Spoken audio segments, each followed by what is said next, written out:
we would want to begin to say JM1, like you said, did not only provide Ayalolo, did not provide Metromas, but he also brought in Isuzu buses from Egypt and gave to us.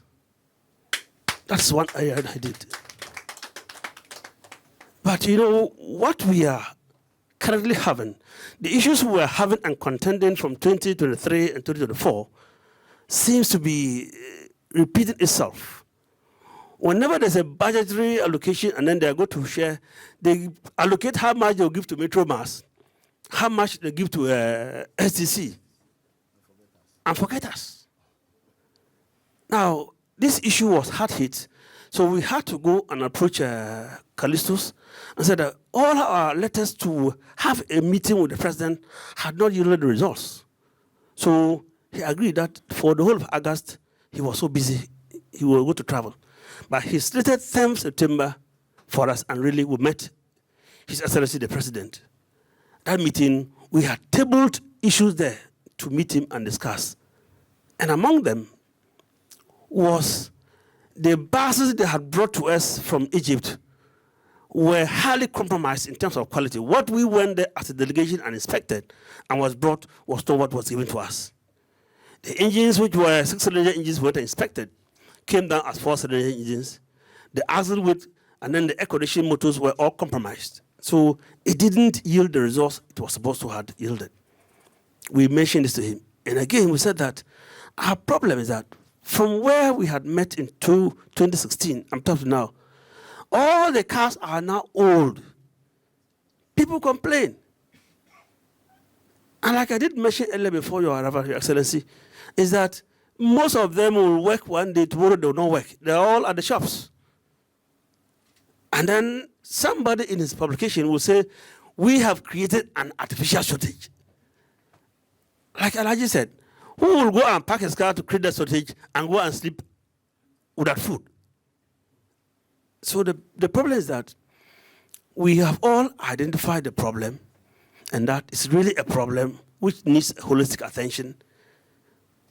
But if efforts are not made to resource us, the problem going may not go. And I believe last month, I think, was it November, we were made to go to China to inspect some buses, and then for them to see how they can get. I think the chief of staff, he assured that they will get a particular bank that will go and do the LC or guarantee to make sure we have those vehicles. But the problem is that what they intend to bring more are gearing towards the EVs. And the situation in Ghana now, EVs, even Accra, I can assure that you cannot have more, any better charging terminals all over. We have only few. So if we have EVs, I will share these cars to all those from Tamale and all the north. Where will they get charging terminals? So we went and said, no, we prefer, out of the 200 buses, they should bring 100 to be diesel engines.